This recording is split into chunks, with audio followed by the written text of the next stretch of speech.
दोस्तों, एक कहावत तो आपने सुनी होगी, और अगर नहीं सुनी है तो जरा ध्यान से सुनना। अपनों से ज्यादा वफादार तो ये जानवर होते हैं जो अपनी वफादारी निभाने के लिए अपनी जान तक दे देते हैं। बल्कि इंसानों के अपने तो इतने गिरे हुए होते हैं कि जिस थाली में खाते हैं उसी में छेद कर देते हैं। ऐसी बेवफाई करने वाले अपनों से हजार क्या लाख गुना बेहतर ये जानवर होते हैं। दोस्तों, आज की हम अपनी इस वीडियो में आपको दिखाने वाले हैं कुछ ऐसी चीजें जिसे देखने के बाद आप कहेंगे कि ये जानवर कितने वफादार होते हैं। तो चलिए शुरू करते हैं आज का ये नया एपिसोड। लेकिन उससे पहले दोस्तों, अगर आप हमारे चैनल पे नए हैं और चैनल को अभी तक सब्सक्राइब नहीं किया है तो प्लीज कर लीजिए। साथ ही अगर आप इस वीडियो को फेसबुक पर देख रहे हैं तो पेज को लाइक जरूर कर दीजिएगा। Number 1, Asian sheepshead wrasse. दोस्तों, क्या आपने कभी एक मछली और इंसान के बीच की दोस्ती की बात सुनी है? नहीं सुनी होगी, लेकिन आज पहली बार आप इसे देख भी लीजिए। दोस्तों, ये कहानी है जापान के एक स्विमर और समुद्र के नीचे की एक मछली के बीच की। आपने एशियन शीप हेड रैस का नाम सुना होगा। ये एक समुद्री मछली है। बात यूं हुई कि जापान के स्विमर नाकामोरो जब समुद्र के अंदर गए तो उन्होंने देखा कि एक मछली काफी ज्यादा चोटिल है। उस मछली को इतनी गंभीर चोट लगी थी कि वो समुद्र में तैर भी नहीं पा रही थी। वो कई दिनों से भूखी थे। ऐसा लग रहा था कि उसका मरना तय है। लेकिन नाकामोरो ने उस चोटिल मछली की मदद की, उसे खाना खिलाया। वो भी कोई 1-2 दिन नहीं बल्कि पूरे के पूरे 18 दिनों तक रोज वो समुद्र के नीचे जाकर उस मछली को खाना खिलाते थे। कुछ दिनों बाद मछली पूरी तरह से स्वस्थ हो गई। वो बिंदास एक बार फिर पानी के अंदर तैरने लगी। सब कुछ ठीक हो गया। लेकिन दोस्तों, मछली और नाकामोरो के बीच हमेशा हमेशा की दोस्ती हो गई। दोस्तों, आज 10 साल हो गए हैं नाकामोरो और इस मछली के बीच की दोस्ती हुए। कई साइंटिस्ट तो इनके बीच के रिलेशन पर स्टडी भी कर चुके हैं और सबने माना कि ये एक रियल फ्रेंडशिप है। इन दोनों को देखकर एक बात तो साफ नजर आती है दोस्तों, वो ये है कि अगर आपका दिल साफ है तो दुनिया में आपको दोस्तों की कमी कभी नहीं खलेगी। वैसे ही आप हमारे दोस्त हैं और हमारी ये दोस्ती भी हमेशा हमेशा के लिए कायम रहेगी। Number 2, big bird the pelican. दोस्तों, ये कहानी भी बहुत हार्ट टचिंग है। एक बार पेलिकन जिसका नाम बिग बर्ड था वो कहीं चोटिल हो गई। चोट इतनी ज्यादा थी कि वो अपना पंख भी ठीक से नहीं उठा पा रही थी। उसके मरने जैसे हालात हो गए थे। लेकिन बिग बर्ड की किस्मत बहुत अच्छी थी कि उसे एक तंजानिया के सफारी ओनर ने मदद करने की सोची। पहले तो ओनर जेम्स ने बिग बर्ड को अपनी बोट पे कुछ दिनों तक रखा, उसे ट्रीट किया। बाद में जब बिग बर्ड ठीक हो गई तो जेम्स ने इसे एक बार फिर से उड़ने की ट्रेनिंग दी, उड़ना सिखाया। जेम्स बड़े ही अच्छे ट्रेनर निकले। उनके इशारों पे बर्ड ने उड़ना सीख लिया। सब कुछ पहले की ही तरह होने लगा। कई लोगों का मानना था कि अब बिग बर्ड जेम्स को छोड़कर अपने लोगों के पास चली जाएगी, लेकिन ऐसा कुछ नहीं हुआ। बिग बर्ड जेम्स के पास ही रहे। हालांकि दोस्तों, उसका अंत बहुत खराब हुआ। एक दिन जब बिग बर्ड जेम्स के साथ समुद्र में कहीं घूमने जा रही थी, उस समय बोट का एक्सीडेंट हो गया जिसमें बिग बर्ड पेलिकन की मौत हो गई। वो दुनिया तो छोड़ गई, लेकिन हम जैसे कई लोगों को ये सीख दे गई कि जो आपके बुरे वक्त में आपका साथ दे उसे कभी भी हमें नहीं छोड़ना चाहिए। नंबर 3, गूस मरिया। दोस्तों, शायद आपको पता न हो, लेकिन गूस यानी कि बत्तखों को सबसे वफादार जीवों में से एक माना जाता है। चीन में तो बत्तख को पुलिस के काम के लिए भी इस्तेमाल किया जाता है। लेकिन आज जो हम कहानी आपको बताने वाले हैं वो कुछ अलग है। दोस्तों, ये स्टोरी है अमेरिका की। यहाँ मार्टिन नाम का एक आदमी रोज सुबह शाम पार्क में वॉक करने के लिए जाता था। लेकिन अचानक ही उसने देखा कि एक गूस यानी कि बत्तख उसके साथ वॉक कर रहा था। ऐसा तकरीबन रोज ही होने लगा। समय जैसे जैसे आगे बढ़ता गया वैसे वैसे मार्टिन और मारिया के बीच दोस्ती बढ़ने लगी। दोनों एक दूसरे को पसंद करने लगे। बात यहां तक बढ़ गई कि मारिया अब मार्टिन के घर पे भी जाने लगी। मार्टिन भी रोज मारिया को खाना खिलाया करते थे। दोनों के बीच दोस्ती इतनी गहरी हो गई कि मारिया मार्टिन की हिफाजत करने लगी। मार्टिन के आसपास जो भी आता वो उसे भगा देती थी। दोस्तों, अचानक ही एक दिन न्यूयॉर्क सिटी जू के अधिकारी आए और पार्क के सारे जानवरों को जू ले गए।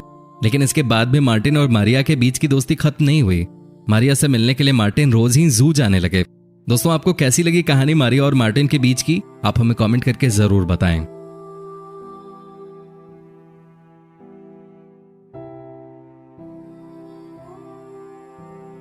Number 4, loyal crow. दोस्तों, क्या आप में से कभी किसी ने कोई कौवा पाला है क्या? नहीं ना। लेकिन ये है जर्मनी की रिंचे, जिनकी दोस्ती है इस कौवे के साथ सालों से। जी, सुनने में हो सकता है बड़ा अजीब लगे, लेकिन बात कुछ ऐसी ही है। रिंचे एक बार पार्क में वॉक कर रही थी। इन्होंने देखा कि एक कौवा का बच्चा जमीन पे पड़ा हुआ है। ना तो वो चल सकता है, नहीं वो उड़ सकता है। वो बहुत ही छोटा था। रिंचे उसे अपने घर लेके आ गई।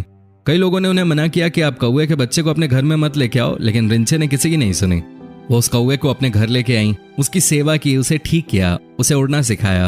अब सबको लगा कि कौवा रिंचे के घर से चला जाएगा, लेकिन ऐसा कुछ नहीं हुआ। कौवा रिंचे के साथ ही रहता था। वो उनके साथ शॉपिंग करने जाता था। रिंचे की गाड़ी में वो मस्ती करता था, आइसक्रीम खाता था। इतना ही नहीं दोस्तों, रिंचे के पास जो एक कुत्ता था वो कौवा उस कुत्ते के साथ भी खूब खेलता था। दोनों के बीच बहुत अच्छी दोस्ती थी।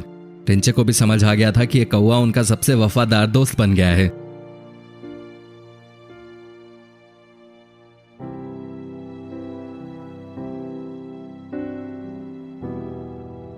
नंबर 5, जेसिका की कहानी। दोस्तों, जेसिका नाम की एक हिप्पो वर्ष 2000 में साउथ अफ्रीका में आए बाढ़ की वजह से अपने माँ पापा से अलग हो गई थी। वो रो रही थी कि अचानक एक दंपत्ति की नजर इस हिप्पो के छोटे बच्चे पे पड़ी। दंपत्ति ने डिसाइड किया कि वो हिप्पो के बच्चे को अपने घर लेके जाएंगे। उन्होंने जेसिका को अपने घर में शरण दी, उसे पाला पोसा और बड़ा किया। अपने घर में एक छोटा सा स्विमिंग पूल भी बना दिया ताकि जेसिका गर्मी के दिनों में आराम से पानी के अंदर मस्ती कर सके। दोनों के बीच प्यार बहुत गहरा होता गया। जेसिका अब बड़ी होने लगी। ऐसे में दंपत्ति को जेसिका का ख्याल रखने में मुश्किल होने लगी। जेसिका का खाना भी बहुत ज्यादा था, लेकिन फिर भी उस दंपत्ति से जितना बन पड़ता उन्होंने जेसिका के लिए किया। अंत में एक दिन फॉरेस्ट ऑफिसर्स आए और दंपत्ति को बोला कि चूंकि अब जेसिका बहुत बड़ी हो गई है, ऐसे में उसका कॉलोनी में रहना ठीक नहीं होगा। ऑफिसर्स उससे पास के ही जू में ले गए। लेकिन दोस्तों, जो दंपत्ति थे वो जेसिका से मिलने रोज ही उस जू में जाया करते थे। उसके लिए खाना लेकर जाते थे। जेसिका भी अपने प्यारे लोगों को देखकर बहुत ज्यादा खुश हो जाती थी। वो भी दिन में अपने दोस्तों का इंतजार करते थे। इस दंपत्ति ने तो इस बात को प्रूव कर दिया कि चाहे कुछ भी हो जाए, लेकिन अगर आपके दिल में तमन्ना है किसी को प्यार करने की, तो आपको भी पलट के प्यार ही मिलेगा।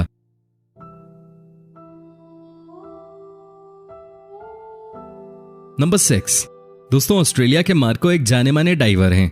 ये समुद्र के अंदर कई बार जा चुके हैं। वहां के जानवरों के बारे में ये रिसर्च करते हैं। लेकिन ये तब बहुत ज्यादा पॉपुलर हो गए जब इन्होंने एक शार्क से दोस्ती कर ली। जी हाँ, शार्क, जिसका नाम सुनते ही हमारे और आपके पसीने छूट जाते हैं, उससे इन्होंने दोस्ती कर ली।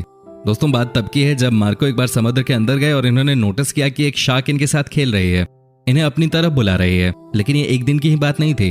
मार्को रोज जाते थे समुद्र में और रोज ही ऐसी घटना होती थी। फिर मार्को ने भी मन बना लिया कि क्यों ना शार्क के साथ दोस्ती ही कर ली जाए। दोनों के बीच अच्छी दोस्ती हो गई। दोनों एक दूसरे को देखकर खुश होते थे। दोनों के बीच में प्यार बहुत बढ़ गया। मार्को भी रोज ही शार्क के लिए कुछ खाना लेकर जाते थे। ये शार्क कुछ अलग किस्म की थी, क्योंकि मार्को के अनुसार जनरली शार्क इतनी दोस्ती वाले नेचर के नहीं होते हैं। मार्को ने हालांकि एक इंटरव्यू में बताया कि शार्क जब भी आपको देखे उससे दूरी बनाए रखना ही उचित होता है, क्योंकि ये बहुत ही अटैकिंग मूड की मछली होती है। और आप तो ये बात जानते ही होंगे कि शार्क अगर एक बार हमला कर दे तो बचना लगभग इम्पॉसिबल है। दोस्तों, आपको कैसी लगी ये स्टोरी, आप हमें कमेंट करके बता सकते हैं।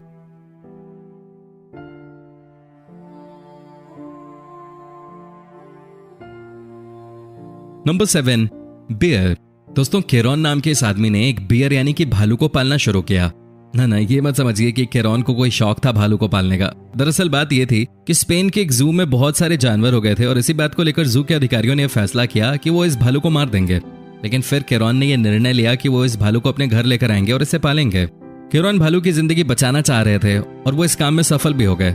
उन्होंने बियर को पालना शुरू कर दिया। केरॉन और भालू के बीच अच्छी दोस्ती हो गई। दोनों एक दूसरे को बहुत प्यार करते थे, एक दूसरे के साथ ही रहते थे। जैसे जैसे भालू बड़ा होता गया, केरॉन ने डिसाइड किया कि वो भालू के लिए नई जगह ढूंढेंगे। अपने घर के आगे ही उन्होंने एक पार्क में भालू को पालना शुरू कर दिया। भालू के और भी बच्चे हुए। तकरीबन उनके पार्क में 4 भालू रहते थे। केरॉन और भालुओं के बीच इतनी दोस्ती हो गई कि जब केरॉन ने शादी की तो उनकी बारात में भालू भी गए थे। ये जरा तस्वीर भी देख लीजिए। लेकिन दोस्तों, केरॉन का भी ये कहना है कि आप इस तरह के जंगली जीवों को नहीं पालें तो अच्छा रहता है, क्योंकि ये भालू आपके ऊपर कब हमला कर दें इसका अंदाजा लगा पाना मुश्किल है। हालांकि ये जानकर आप चौंक जाएंगे कि केरॉन के 90% दोस्त भालू ही थे। सिर्फ 10% दोस्त उनके इंसान थे। और आज तक टचवुड केरॉन के ऊपर किसी भालू ने कभी कोई हमला नहीं किया। दोस्तों, प्लीज आप हमें कमेंट करके बताएं आपको ये कहानी कैसी लगी और ज्यादा से ज्यादा इस वीडियो पे लाइक करें।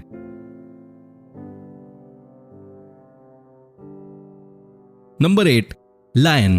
दोस्तों, क्या आप यकीन कर सकते हैं कि कोई लायन यानी कि शेर का भी दोस्त हो सकता है? जी हां दोस्तों, ऐसा हो चुका है। तभी तो आज हम आपको वो तस्वीर दिखाने जा रहे हैं जिसे आपने इससे पहले कभी नहीं देखा होगा। दोस्तों, रदरफोर्ड नाम के इस इंसान ने क्यारा नाम के लायन को बचपन से ही पाला पोसा। इन दोनों के बीच बहुत ज्यादा प्यार हो गया। लेकिन किसी काम की वजह से रदरफोर्ड को 7 सालों के लिए क्यारा से दूर जाना पड़ा।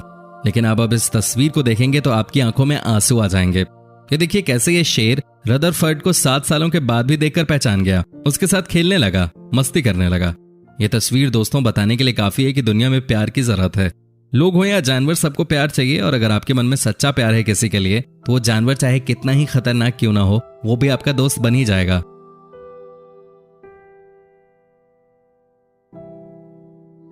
दोस्तों, आपको इनमें से कौन सी स्टोरी सबसे ज्यादा अच्छी लगी, आप हमें कमेंट करके बता सकते हैं। हमें आपके कमेंट्स का इंतजार रहता है। साथ ही दोस्तों, अगर आप हमारे चैनल पे नए हैं और चैनल को सब्सक्राइब नहीं किया है तो प्लीज कर दीजिएगा। साथ ही आप इस वीडियो को अगर फेसबुक पे देख रहे हैं तो पेज को लाइक जरूर कर दीजिएगा।